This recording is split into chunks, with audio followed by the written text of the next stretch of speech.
Saya pagi ni nak pinjam satu kata-kata lah ataupun lirik lagu daripada Allahyarham Tan Sri P.Ramlee dalam suatu filem dinyanyikan lagu Jangan tinggalkanku, oh adik, oh Juwita.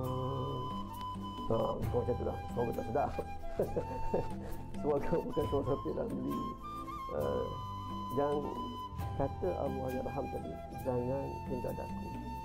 Apa yang saya nak sebut kepada pagi ni pada sidang hadirin yang dirahmati Allah, sidang pendengar sekalian, bahawa jangan tinggalkanku ni adalah suatu permintaan daripada Al-Quran. Kita umat Muhammad sallallahu alaihi wasallam, kita jangan pernah jauh daripada Al-Quran. Kita jangan pernah tinggalkan Al-Quran. Kita jangan pernah tidak membaca Al-Quran. Kita jangan pernah tidak mentadabbur Al-Quran. Dan jangan pernah kita tidak rasa ingin mendaulatkan Al-Quran sebagai dustur, sebagai perlembagaan kepada hidup kita sebagai seorang Muslim, bahkan kepada sebuah masyarakat dan juga negara. Letakkan Al-Quran itu di tempat yang paling mulia. Kerana apa? Kerana kemuliaan yang disebutkan kemuliaan Islam, yang Nabi sebut al-Islamu ya'lu wa la yu'la alaihi, bahawa Islam itu tinggi dan tidak ada yang lebih tinggi daripadanya, yakni ketinggian Islam itu adalah berpaksikan kepada Al-Quran dan juga sunnah Nabi kita Muhammad sallallahu alaihi wasallam. Tuan-tuan, soalan yang saya tanya tadi, sekarang ni berapa lamakah kita tidak memegang Al-Quran? Anak-anak muda kita, berapa lama sudah tidak membaca Al-Quran?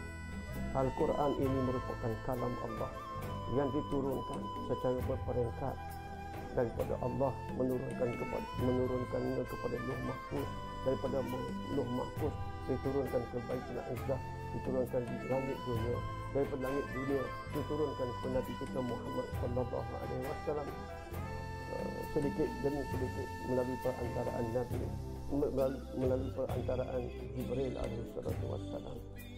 Tuan-tuan, apabila kita tanyakan soalan ini, mungkin ada sebahagian daripada kita yang sudah terlalu lama tidak membaca Al-Quran. Bahkan mungkin Al-Quran itu kalaulah ada di rumahnya sekalipun, mungkin ia terpajang, ia lekat dekat dinding ataupun dekat dengan rak buku dia dah sekian lama. Tak tengok pun Quran, tak pandang pun. Dia lalu hulu ke dalam rumah dia, tak tengok pun Quran. Apatah lagi nak pegang, nak ambil, nak baca. Langsung kita, tuan-tuan, tanya kita berapa lama kita tidak membaca Al-Quran. Dan kalaulah masuk pada bulan Ramadan ini, kita pergi masjid, pergi surau, ada orang bertadarus sekali kita nak baca balik. Mungkin ada orang setahun sekali nak baca Quran bila Ramadan. Ada orang mungkin dah bertahun-tahun tidak membaca Al-Quran, walaupun Ramadan demi Ramadan datang kepada dia, dia tak baca Quran. Umat siapa? Umat Nabi Muhammad sallallahu alaihi wasallam. Siapa dia? Di kalangan kita mungkin orang muda, bahkan mungkin orang tua yang tidak mampu, yang tidak membaca Al-Quran. Tuan-tuan, ingat, kalaulah kita rasa kita yang hebat meninggalkan Al-Quran, tidak, tuan-tuan. Saya bimbang, takut sekarang ni bukan kita yang tinggalkan Al-Quran, tetapi sebenarnya Al-Quran yang sudah tidak menghiraukan kita. Kita kata kita tak baca Quran, kita tinggalkan Al-Quran, kita tak kisah dengan Al-Quran. Sebenarnya, tuan-tuan, Al-Quran yang tinggalkan, tuan-tuan. Al-Quran yang tak kisah dengan, tuan-tuan. Al-Quran tak ambil hal pun, tak peduli pun tuan tak baca dia. Apa kisah? Kerana dia bukannya kalam Muhammad, dia bukan kalam siapa-siapa dia. Dia adalah kalam Allah. Kalam Allah. Tuan-tuan tinggalkan dia. Apa dia masalah? Sekarang ni masalah, tuan-tuan, masalah kita yang tak baca Quran. Saya nak sebut satu peringatan daripada seorang ulama mutakhir, Profesor Dr. Syekh Mutawalli Sya'rawi, mana dia mengatakan bahawa kullul asya tadbudu in tarakaha illa Al-Quran. In taraktahu tadbudu anta. Kata Dr. Syekh Mutawalli Sya'rawi, dia kata kullul asya, setiap segala sesuatu, tadbudu in tarakaha, maka dia akan menjadi musnah, dia akan menjadi layu, menjadi hancur jika ia ditinggalkan. Illa melainkan satu je tuan-tuan, kata Syekh Mutawalli Sya'rawi, yakni Al-Quran. Yang lain kalau kita tinggalkan, benda kita tinggalkan, makanan, nasi, untuk buah, kita tinggalkan dia.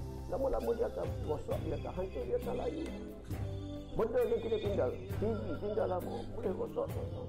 Kita tinggal apa sahaja barang al-asya dan sesuatu benda dalam dunia ni tak ada masalah. Memang benda tu akan hancur, benda tu akan musnah, benda tu akan rosak, benda tu akan layu. Adapun satu benda yang tidak akan layu, yang tidak akan pernah akan jadi rosak kerana ia dijaga oleh Allah Subhanahu Wa Taala, yakni Al-Quran. Jadi tuan-tuan, kalau Al-Quran itu tuan tinggalkan, dia tak akan rosak. Yang rosak tuan-tuan, yang rosak kita. Kita yang tinggalkan Al-Quran akan jadi layu, akan jadi musnah, akan jadi lemah, akan jadi hancur. Dan kita tinggalkan Al-Quran. Ibarat katanya Syekh Mutawalli Sya'rawi, in taraktahu tadbudu anta. Andai kata kami tinggalkan dia, tadbudu anta. Kamu lah yang akan hancur, kamu lah yang akan musnah, kamu lah yang akan layu. Jadi perhati Allah.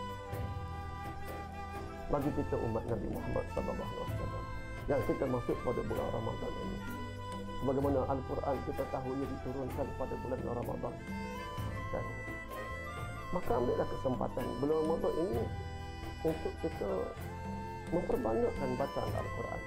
Bukan bulan Ramadan ni baru kita nak baca setelah sudah tinggalkan setahun dan baru nak belajar baca Al-Quran. Tidak.